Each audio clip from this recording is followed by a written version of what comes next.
वालेकुम। आपको बहुत बहुत ईद मुबारक। और आज हमने ये स्पेशल पॉडकास्ट जो है वो तरतीब दिया है, जिसमें हमारी जो फैमिली है यूट्यूब की, जो कि डिजिटल स्टूडियो पे हमारे साथ जो हमारे सब्सक्राइबर्स हैं, और साथ में हमारा जो फेसबुक पेज है अक्स रिसर्च सेंटर का, उस पर भी हमारी फैमिली जो है वो बढ़ती जा रही है। तो हमने सोचा क्यों ना हम ईद का मौका कैसे गंवाएं, अपने खुशियां जो है वो आपके साथ शेयर करें। तो आज हमने सोचा कि आज हम आपकी एक ऐसी शख्सियत से मुलाकात कराते हैं जिनको हम थोड़ा उनके पर्सनल लेवल के ऊपर जानने की कोशिश करें। मतलब आज हमने बिल्कुल भी प्रोफेशनल या कोई जेंडर या कोई भी चीज नहीं पूछनी। आज हमने तस्लीम से बिल्कुल पर्सनल लेवल के ऊपर बात करनी है। बहुत शुक्रिया तस्नीम आपका कि आपने वक्त शुक्रिया। निकाला। आई नो आप बहुत बिजी होंगी, लेकिन मुझे पिछले दिनों में ना आपने एक पॉडकास्ट किया आगे क्या के नाम से, और बिल्कुल। उसमें आपने अपने मेहमानान से जो भी आपके पास आते थे तो आप उनसे कहती थी कि आप खुद अपना तारुफ कराएं। तो वो मुझे बहुत अच्छा लगा, तो मैंने बहुत सोचा बहुत बहुत चालाक हो शाइस्ता। तो मैंने सोचा कि मेरा क्यों ना मेरा आज हथियार मुझ पे आजमाया जा रहा है, ठीक या है। तो अपना तारुफ कराएं कि मेरा मेरा कौन बहुत है। मुख्तसर से ही तारुफ है। उम्र बहुत ज्यादा है मगर तारुफ मुख्तसर सही है। बुनियादी तौर पे सहाफ़ी हूँ। सहाफ़त पढ़ी है, सहाफ़त की है, सहाफ़त पढ़ाई है, सहाफ़ियों को पढ़ाया है और अब तक पढ़ाने की कोशिश कर रही हूँ। डायरेक्टर हूँ अक्स रिसर्च सेंटर की, एक इदारा जिसको मैंने 25 साल कबल अपने इन्हीं दोनों हाथों से तश्कील दिया था और आज वो एक ऑलमोस्ट तनावर दरख्त बन चुका है, इंटरनेशनली भी और नेशनली भी। तो बस यही तारुफ है मेरा। अच्छा, इतने जल्दी आप ना, आज तो हम आपका बिल्कुल बचपन से शुरू करने वाले हैं, तो आप कहीं चलो भाग पूछो नहीं कर पूछो रही। पूछो पूछो। अच्छा, ये मुझे बताएं, क्योंकि ईद का मौका है ना, तो कहाँ से शुरू करें? मतलब क्या आपको लगता है कि क्या चीज ज्यादा आपको याद आती है, या आप कहती हैं कि ये मेरी सबसे बेस्ट मेमोरीज हैं ईद के हवाले से? हाय हाय हाय, अच्छा। बहुत बहुत पीछे जाना पड़ेगा, मतलब मुझे सिक्सटीज में नहीं है हमारे पास टाइम आज।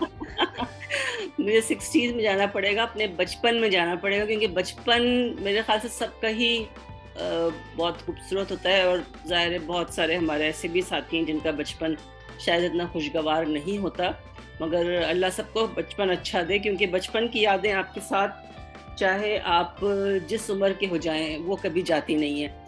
तो मेरी भी जो यादें हैं ईद की, रमज़ान की, अपने बचपन से जुड़ी हुई जितनी यादें हैं वो बहुत सादी और बहुत खूबसूरत हैं। अम, वो ज़माना था कि मोहल्लेदारी बहुत ज़्यादा होती थी। कोई तफरीक नहीं थी कि जी इस घर के बाद कौन रहता है। हम सब एक दूसरे के और सब रिश्तेदार थे। मतलब हम सबको मामू कहते थे, सबको ममानी कहते थे, चाचा कहते थे, चाची कहते थे। तो उसमें कहीं पे भी गैरियत नहीं होती थी और वो हम सारे बच्चे आपस में ऐसे ही मिलके खेलते थे जैसे अपने सगे भाई बहन हो।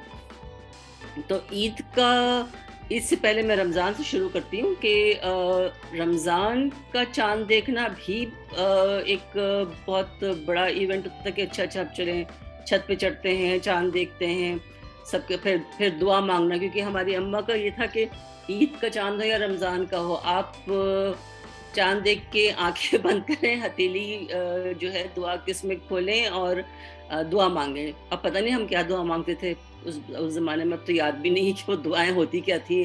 कोई अगड़म सगड़म सी कुछ चीज़ मांगते होंगे।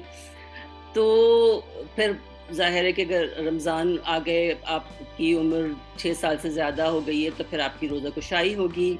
अच्छा, रोज़ा कुशाई भी बड़ा एक ख़ास मौका होता था कि पहला रोज़ा रखा है जी आपने, और मोहल्ले मोहल्ले में आपने अफ्तारी जो है वो भिजवाई, बाँटी। हमारे यहाँ अफ्तारियाँ बड़ी एक दूसरे के घर आती थी। अब तो वो रवाज ही नहीं रहा। मुझे नहीं पता कि अब तक है या नहीं है, मगर अब मेरी ज़िंदगी से तो कम से कम ये चीज़ें निकल चुकी हैं। और रिश्तेदार आते थे और आपको खुशी होती थी। अच्छा, सारा दिन रोज़ा लगता बहुत था और मैं क्योंकि खाने पीने की हमेशा से बहुत शौकीन रही हूँ, तो मुझे तो कुछ ज़्यादा ही रोज़ा लगता था और बड़ी मुश्किल से वो दिन कटता था।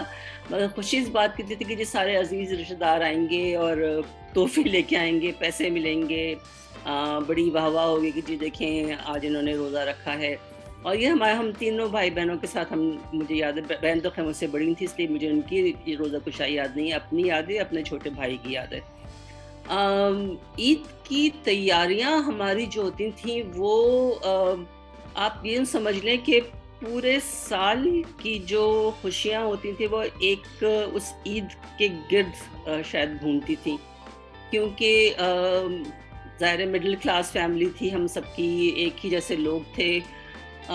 सबके वालिद जो हैं वो सरकारी मुलाज़िम थे कहीं न कहीं। मेरे वालिद रेडियो पाकिस्तान में होते थे। महदूद वसाइल थे। मगर एक अजीब किस्म की क़नाअत पसंदी थी। कभी हमने कोई बेजा फ़रमाइश कभी भी नहीं की, क्योंकि हमें शायद बचपन से अंदाज़ा था कि बस जितना है उसमें ही हमें गुज़ारा करना है। तो वो ईद के, बकरीद के और फिर कभी-कभार सालगिरह पे, ये थोड़े जोड़े जो थे ज़रा निस्बतन महँगे होते थे। जी हाँ। और बड़े एहतमाम से हम सब जाते थे और पसंद करते थे। बोरी बाज़ार का मुझे जाना याद है, वहाँ पे दुकानों में घूमना याद है। अच्छा ये नहीं पसंद, अच्छा नहीं ये ज़्यादा महँगा है, अच्छा ये इसका कलर अच्छा नहीं है, अब्बा कह रहे हैं नहीं ये ले लो, अम्मी कह रही हैं नहीं, नहीं, नहीं मुझे ये कलर पसंद नहीं है, मैं ये नहीं ले रही। तो इस तरह की छोटी-मोटी जो चीज़ें थी, फिर वो कपड़ों का आना, फिर वो सिलना। अच्छा ईद पे हमें जूते भी जो हैं वो दिलाए जाते थे, बाटा के काले पम्प्स जो पूरे सारे स्कूल में चले। अच्छा। हाँ, मतलब ये नहीं था कि आपको कोई हील वाली जूती, आजकल मैं बच्चियों को देखती हूँ हील वाली कटर-पटर वाली जूतियाँ पहन के फिर रही होती हैं। मुझे हँसी आती है, मैंने कहा हमें तो उसका बेस ये नसीब ना हुई। और हमें हमेशा बस वही जूता दिलाया गया जो सारा साल फिर जो आगे सारा साल चल। अच्छा वैसे तस्लीम शुरू से कराची में थे, मतलब हाँ, हाँ। कहाँ पूरा पूरा शुरू से? पूरा बचपन कराची, पूरा बचपन अच्छा। कराची में मेरा, जवानी भी कराची में ही गुज़री, उसके बाद फिर इस्लामाबाद आई मैं। तो फिर वो जूते, सफ़ेद मोज़े, अच्छा रुमाल उस ज़माने में ख़ास चीज़ थी, हाँ। बच्चियों के लिए भी, बच्चों के लिए, लड़कों के लिए, मर्दों के लिए। तो रुमाल का होना और चूड़ियाँ ज़ाहिर लाज़मी थीं। अम, साथ उसके एक छोटा-सा पर्स ज़रूर होता था, बटुआ टाइप, कि उसमें ईदी रखी जाए। लड़के तो अपनी जो है जेबों में रख लेते थे, हमारे पास जेबें नहीं होती थीं। तो अब हाथ में लीजिए, कहाँ फिरेंगे, तो अम्मा किससे फरमाइश थी, वो एक छोटा-सा पर्स ज़रूर दिलवाइएगा। तो वो होता था। अच्छा ईद का चाँद जो है वो भी ज़ाहिर है ख़ास एक मौका होता था कि आप जाके देखें, चढ़ें। अगर 29वें रोज़े को नज़र ना आए तो बड़ी एक कोफ्त सी होती थी कि आया है अब एक दिन और निकल गया। तो जब नज़र आ गया चाँद तो फिर जो गहमा-गहमी होती थी वो शायद मैं बयान ना कर पाऊँ कि एक अजीब-सी हलचल सी मच जाती थी कि अच्छा ओह हो चाँद, अच्छा अब की तरह का नहीं है कि चाँद जो है आपको रात के 12 बजे अनाउंस हो रहा है। वो शाम में इस तरह शाम ही आपको पता चल जाता है कि कल ईद है। बहुत कम ऐसा हुआ है। हाँ, एक आध ऐसे मौके आए हैं ज़माने में कि सरकारी तौर पे एक दिन ईद अनाउंस की गई, लोगों ने उस दिन नहीं मानी क्योंकि वो पॉलिटिकल मामलात हो गए थे। एक आध दफ़ा मुझे याद है बचपन में किस तरह से हुआ है। मगर ज़्यादातर सर शाम मगरिब के बाद हमें पता था कि भई कल ईद है। तो फिर ईद की तैयारियाँ जो हैं वो पूरे 1 हफ़्ते से शुरू होती थी हमारे घर में। अच्छा। सफाइयाँ, मतलब हमारी अम्मा को खप्त था सफाइयों का, तो ख़ास तौर पे हम मतलब मकड़ी की जाले निकाले जा रहे हैं, पंखे साफ़ हो रहे हैं। कहीं एग्जैक्टली मुझे भी याद है कि वो बर्तन बाकायदा उतारे जाते थे, वो सारे धोए जाते थे और फिर से उनको दोबारा से लगाया जाता था। ये बड़ा सिलसिला होता। और मतलब वो ख़ास बर्तन होते थे ना, रोज़ वाले बर्तन तो होते नहीं थे, ये तो ख़ास मौकों जी वाले हाँ, बर्तन ये होते वो थे। मेहमानों के लिए जो मेहमानों खास के लिए रखे जाते। उनके बर्तन, उनके ग्लासेस, उनकी चाय के सामान सारा। फिर जो है ज़ाहिर है कुछ तैयारियाँ अम्मा पहले कर चुकी होती थी। कुछ में हम हाथ बटाते थे। अब्बा हमारे बहुत ज़्यादा हाथ बटाते थे अम्मा का, क्योंकि हमारी अम्मा खाना पकाने की कोई ख़ास शौकीन थी नहीं, उन्हें तो शादी के वक़्त अंडा उबालना भी नहीं आता था। तो वो भी हमारे अब्बा ने ही सब कुछ उनको सिखाया, क्योंकि अब्बा को पकाने का भी शौक था और खाने का भी। मेरे ख़्याल से मैं उन पे ही पड़ी हूँ कि मुझे भी इतना ही खाने का शौक है। तो चीज़ें जो बनना शुरू हो जाती, जिनकी तैयारियाँ शुरू होती थी, जैसे कि यखनी पुलाव बहुत कम लोग अब बनाते हैं, बहुत मुश्किल काम होता है। अच्छा, उस ज़माने में सारे काम बड़े मुश्किल होते थे। अच्छा नहीं, शामी ये कबाब। ये यखनी पुलाव पे हम आएंगे। पहले मुझे ये बताएं कि ईद आपने कहा कि एक हफ्ता पहले शुरू हो जाती थी, हाँ तो बिल्कुल। मेहंदी वगैरह ये चांद का जैसे ही नजर आता था तो उसके बाद आप लोग बाजार जाते थे ईद वो मेहंदी लगाने, या मेहंदी का क्या सिस्टम मेहंदी, होता था? हाँ, उस ज़माने में कोई बाज़ार जाके मेहंदी नहीं लगाता था, सब घर में ही लगती थी। खुद ही तो घर। फिर बस जो जिसको वो, और मेहंदी का कोई डिजाइन डिजाइन कुछ नहीं होता था। या तो अच्छा। आप हथेली पे गोल टिक्की बनवा ली किसी ने, या हाँ। मुझे जैसी कोई शौकीन खातून हुई, बच्ची हुई, तो उसका पूरा हाथ जो है वो पूरी हथेली लालो लाल करनी है, पूरी जो उंगलियों की पूरे हैं उनको भी लाल करना है।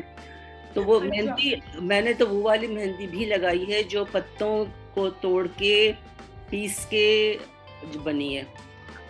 अच्छा। हाँ, उस जमाने में शायस्ता वो ये जमाना नहीं था कि कोई बच्चे मेहंदियां नहीं हो। आपकी सारी चीजें, चूड़ियां, ये वो सब कुछ पहले आ चुकी होती थी। अच्छा। और अच्छा। मुझे ये भी याद है कि बिल्कुल जब छोटी थी मैं, तो ऑलमोस्ट लाइक 5-6 दिन पहले ईद से मैं और हमारी जैसे बहुत सारी दोस्तें, मेरी छोटा भाई, ये बहन, ये लोग सारे, हम अपने अपने जूते के डब्बा और मोजा और रुमाल और बटवा और चूड़ियाँ सब सरहाने रख के सोते थे। हमें इतनी ज्यादा खुशी थी, उस खुशी का कोई अब मोल ही नहीं है, क्योंकि अब बच्चों के पास, ज्यादातर बच्चों के पास कपड़े भी निस्बतन ज्यादा हैं। तो वो जो एक अनहोनी एक खुशी होती थी कि वो ईद की सुबह हमें ये सब कुछ पहनना है, ये सारी नई हम्म। चीजें हैं जो हम पहनेंगे। तो मेहंदी लगाने का भी ये था कि चांद जैसे ही नजर आया उसके बाद आपकी तैयारियां शुरू हुई। वो अम्मा तैयारियां करती थी, हम बच्चे जो हैं वो इसमें लग जाते थे। जो थोड़े से बड़े थे, जैसे मेरी बहन मुझसे बड़ी, तो उनकी दोस्तें आ गई, हाथों पे मेहंदी लगनी शुरू हुई। जल्दी जल्दी सबने मेहंदी लगाई, क्योंकि सबको वापस अपने घर भी जाना होता था। किसी एक घर पे हम इकट्ठे हो जाते थे, क्योंकि सारे घर जो है वो अपने ही थे। तो हमारे यहाँ बिल्कुल भी ये नहीं था कि जी हाँ उसके घर नहीं जाना और उसके घर नहीं जाना। तो सारा पड़ोस जो है, सारा मोहल्ला एक जैसा ही होता था। मेहंदी लगा के फिर उसके ऊपर नींबू और चीनी का थोड़ा सा अर्क लगाना कि वो रंग अच्छा आएगा। अच्छा। सोचे के जमाने में क्या क्या कुछ टोटके होते थे। फिर अम्मा हमारे हाथों को मुट्ठी बना के उसके ऊपर एक मोटा सा कपड़ा कस के बांध देती थी, ताकि अच्छा। अच्छा पूरी रात जो है वो आपकी मुट्ठियां बंद है। अब आप बस उसी में ही आपने सोना है, और फिर सुबह सुबह उसी तरह से उठना ही है। और रात को नींद भी मेरे ख्याल से बहुत बहुत टूट टूट के आती थी कि अच्छा अभी कितना बज गया होगा, अभी कितना बज गया होगा। दायरे सेल फोन तो थे नहीं कि आप घड़ी घड़ी टाइम देखें। अम्मा ने 5 बजे का अलार्म लगाया होता कि फजर होएगी तो वो उठेंगी। हम उस वक्त नहीं उठते थे, हम थोड़ा सा उससे लेट उठते थे। मुझे ये याद है कि उठ के सबसे पहले मुट्ठी खुलवाना और सरसों के तेल से मेहंदी छुड़वाना, अच्छा। पानी से नहीं। अच्छा।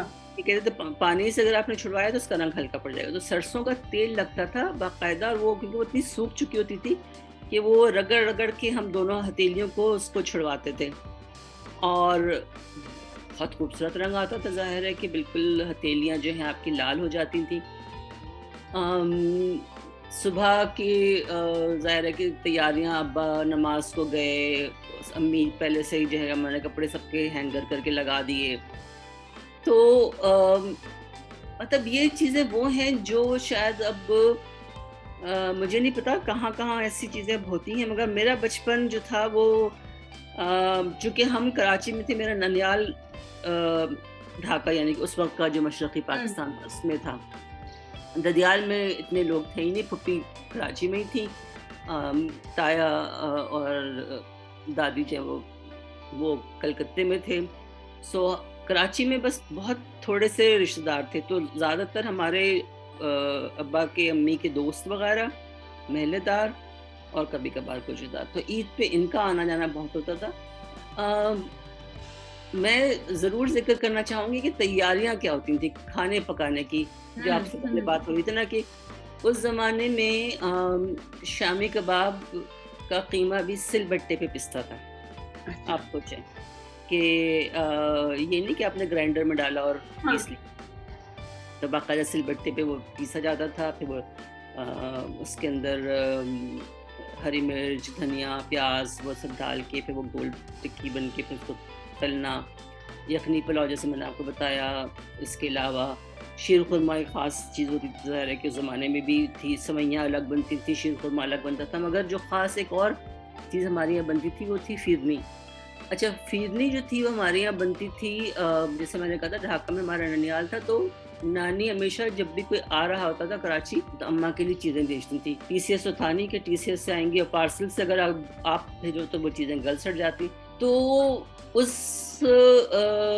मशरक़ी पाकिस्तान की या ढाका की जो सौगातें थीं, जिसमें एक बहुत लजीज सब्ज़ी होती थी पलवल, जो अभी भी कभी कभी किसी और मुल्क से हम मंगवा लेते हैं।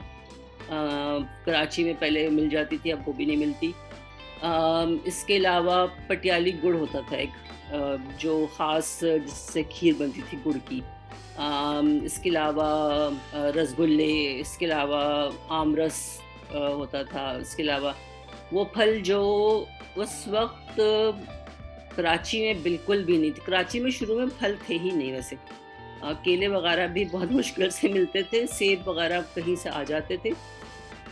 तो नानी हमेशा लीची और अनानास, ये दो चीज़ें हमारे घर में बहुत आई हैं। तो मेरा बचपन इन चीज़ों को खाते हुए गुजरा है। इसके अलावा जो फिरनी बनती थी उसका चावल जो आता था वो, उसका नाम था कामनी। कामनी का मतलब होता है नाजुक।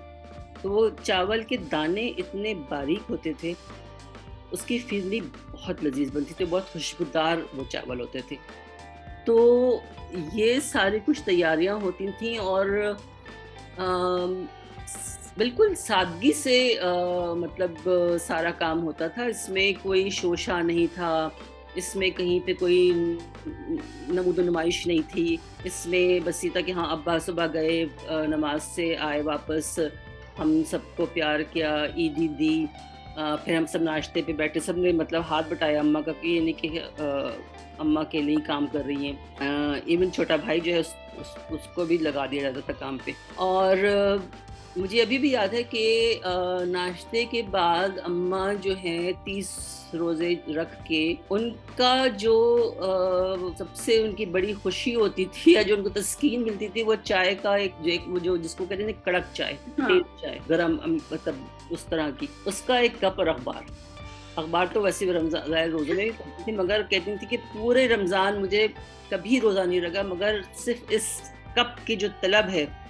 वो गोल वाला तो नहीं होता था जिसमें कैसा कप होता था? क्योंकि मेरी अम्मा भी। अच्छा, आम का, हाँ, कटोरा नहीं, आम का। अच्छा अच्छा। कटोरे में पानी जरूर पिया हमने। वो गोल कप होता है ना जिसमें खूब वो चाय डाल के और बाकायदा फिर वो उसकी एक तशनगी जो है वो उसकी खत्म होती थी तब। नहीं, अम्मी की चाय जो थी वो बनती तो वही आम थी। उस जमाने में ब्रुक बॉन्ड या जो भी चाय आती थी मिक्स्ड नहीं होती थी, वो हमेशा उन्होंने अलग चाय बनाई। दूध अलग से डाला, चीनी अलग से, वो जो हम जिसको कहते हैं ना कि सेपरेट थी। हाँ, सेपरेट थी। हाँ। और उस तरह की चाय पी उन्होंने, मगर वो बहुत स्ट्रॉन्ग चाय पीती थी, हल्की चाय नहीं पसंद थी।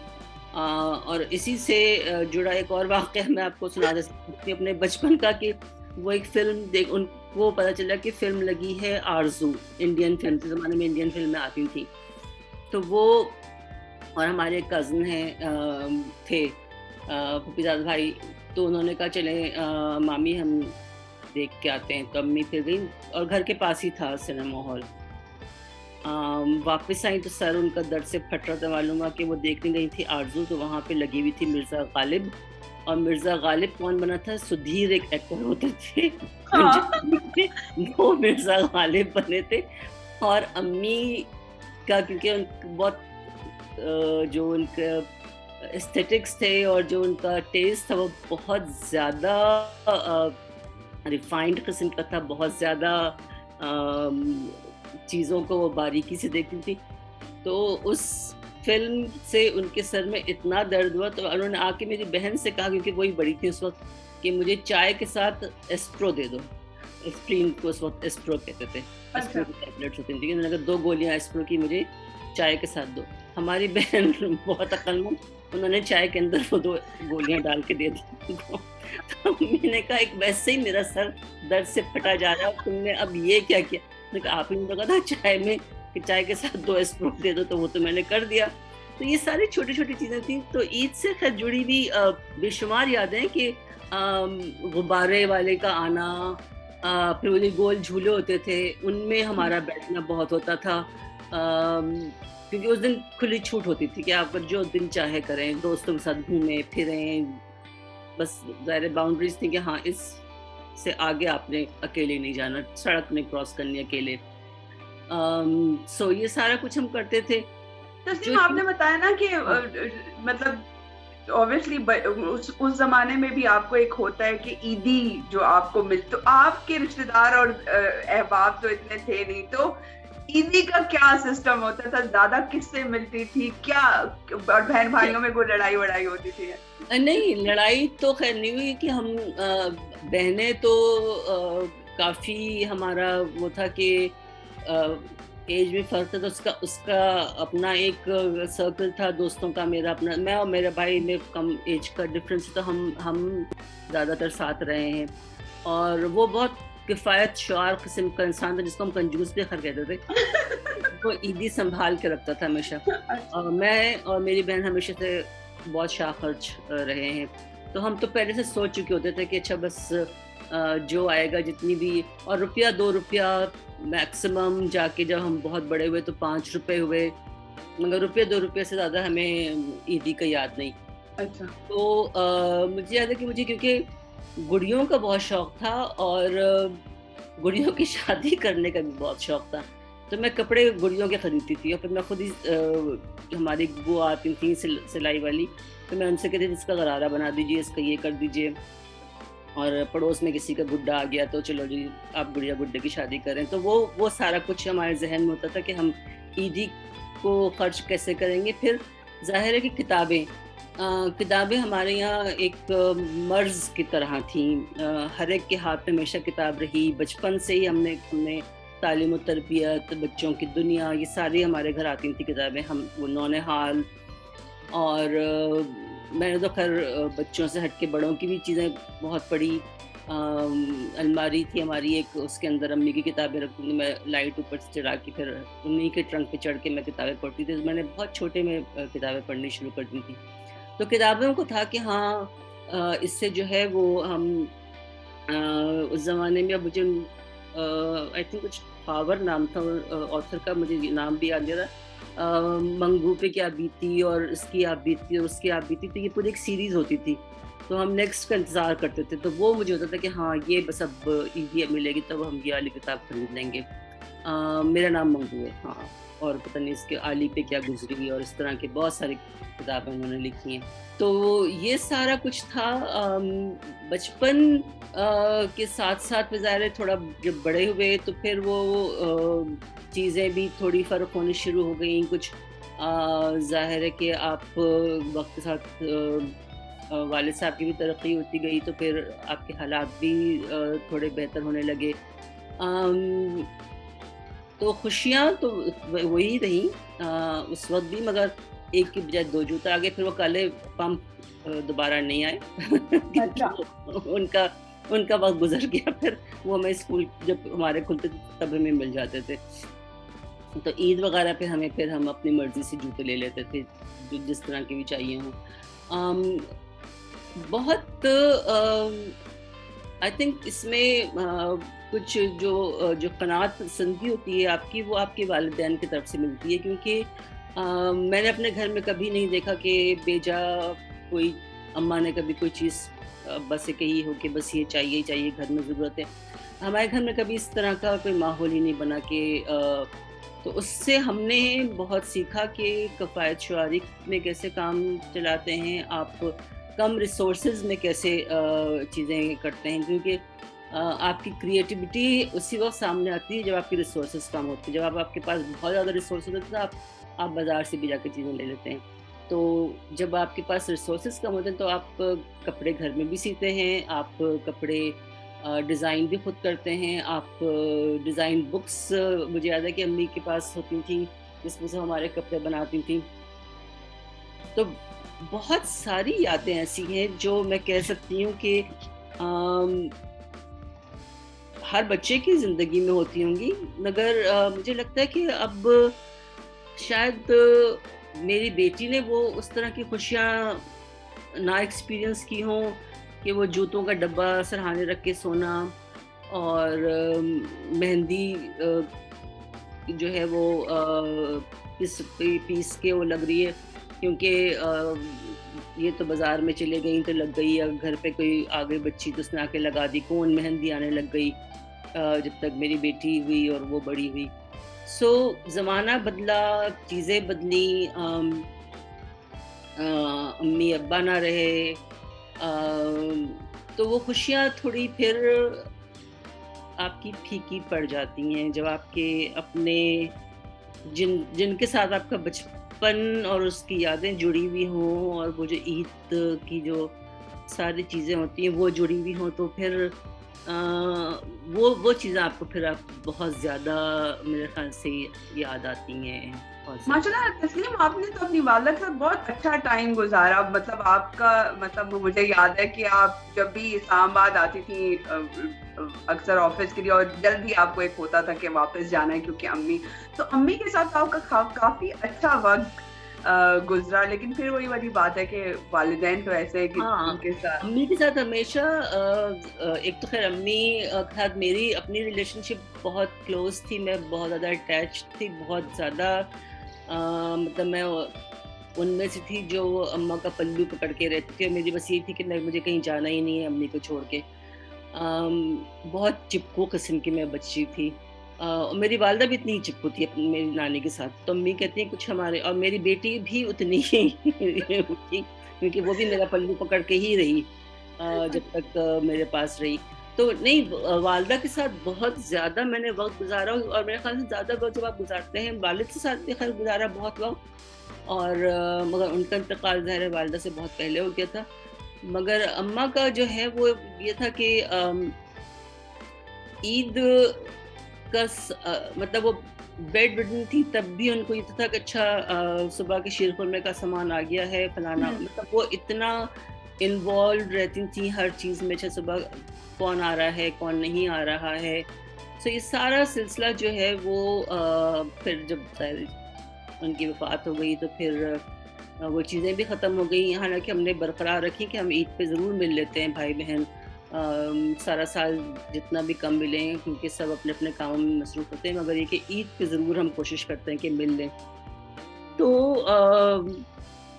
ये हम कहाँ उदासी के अंदर घुस गए काम शायद। जी, मेरा कसूर। मैं आपको बेसिकली मैं आपका वो टर्न करना चाह रही थी, वो और ज्यादा मैंने। तो हाँ, वो नहीं, नहीं, नहीं। जो बचपन के दोस्त और क्योंकि सहेलियां खुशी थे का वो मौका है। सॉरी? अभी भी आपके साथ हैं? बचपन के दोस्त सहेलियां, अब क्या बचपन सोच के रही हैं? मेरी कज़िन है जो हमेशा से मेरे साथ, और फिर हम जब एक मोहल्ले के बाद दूसरे जगह गए थे, तो वो हमारे एक मुँह बोले चाचा जो मेरे अब्बा के बहुत करीब तरीन दोस्त थे, तो उन्होंने घर बनाया था, तो उन्होंने फिर कहा था कि नीचे का पोर्शन जो है वो आप लोग ले लें। तो फिर हम वहाँ चले गए थे, और उनके 2 बच्चे थे, जिसमें से बेटा मेरे साथ का था, बेटी मेरे भाई के साथ की थी, तो वो 4 हम, और फिर मेरी बहन भी, हालाँकि वो बड़ी थी और अपने आप को बड़ा मुतबर और बहुत ही बड़ा अलग-थलग रखती थी अपने आप को हम सब बच्चों, अच्छा। चिल्लड़ पार्टी से। तो फिर वो भी आ जाती थी बीच में। तो हमारा बचपन उस तरह से बहुत बाद में मज़ेदार था कि एक ही घर में रोज़ाना इफ्तार जो है ऊपर-नीचे आया जाती थी, कि फिर हम देखते थे अच्छा आज ऊपर क्या बना है चचा के घर। अभी भी मैं उनको चचा वो खैर चले गए, मगर चची हैं, और क्योंकि जब वो शादी होके आई थी तो मेरी बहन बहुत छोटी थी, तो उससे कहलवाया गया था दुल्हन चच्ची। तो आप यकीन माने कि माशाल्लाह वो परदादी हैं इस वक़्त, और हम उनको अभी भी दुल्हन चच्ची ही कहते हैं, और वो कहती भी कि बाबू प्लीज़ अब ये ना कहा करो, अब शर्म आती है। हम कहते हैं चच्ची आपको कुछ और कुछ कही नहीं, दुल्हन चच्ची के अलावा कुछ मुँह से निकलता ही नहीं है। तो ये वो सारे रिश्ते और वो सारी चीज़ें हैं जो अब मुझे लगता है कि ये आहिस्ता-आहिस्ता ख़त्म हो रही हैं। मगर फिर भी जहाँ-जहाँ भी लोग हैं, जो अपने प्यारों के साथ हैं, मैं यही चाहूँगी कि सब इन खुशियों को जितना बांट सकते हैं उतना बांटें, क्योंकि खुशियाँ बांटने से आपको जो तस्कीन मिलती है, क्योंकि बचपन में हमें यही सिखाया गया कि अगर आपके पास ज़्यादा है, और दूसरे के आप देख रहे हैं कि नहीं है, तो आप शेयर करें। कभी ये नहीं कि अपने तक महदूद रखें उन चीज़ों को। तो चाहे वो खाने पीने की चीज़ें हों, चाहे वो चूड़ियाँ हों, अगर आपके पास 2 दर्जन है और आपके दोस्त के पास नहीं है, तो आप 1 दर्जन अपने हाथों साथ उसको दे दें। तो ये बाँटने का एक कॉन्सेप्ट हमें सिखाया गया बचपन से, वो अब तक मेरे भी साथ है, मेरे ख़्याल से मेरे भाई-बहनों के साथ भी यही चीज़ें हैं। तो मेरी बस यही सबसे है, क्योंकि ईद का ज़ाहिर जो हम रिवायती जुमला होता है, जी पुरमसरत मौका है ईद का, तो उसमें मेरी दुआ यही है कि सब अपने अज़ीज़ों, रिश्तेदारों, प्यारों के साथ रहें, खुश रहें, आबाद रहें, और आप समेत सबको बहुत ज़्यादा ये मीठी ईद मुबारक। बहुत शुक्रिया तस्नीम, हमारे साथ इतनी प्यारी यादें शेयर करने को, और कसम से दिल ज़्यादा बाग-बाग हो गया कि अभी भी अगर हम कोशिश करें तो, और हमें कोशिश करनी चाहिए ताकि हम खुशियाँ जो है वो बाँटें। मैं मज़ीद आपका टाइम नहीं लूँगी, मैं चाहूँगी कि आप अपना दिन जो है वो भरपूर तरीके से गुज़ारें, और थैंक यू सो मच कि आपने हमें अपनी ज़ाती ज़िंदगी में थैंक से यू कुछ शाइस्ता, यादें थैंक जो यू। हमसे शेयर ओके, की। बहुत शुक्रिया जी, आपको अस्सलाम ईद वालेकुम। मुबारक, आपको Eid thank you Mubarak. So Allah much, thank हाफ़िज़। यू।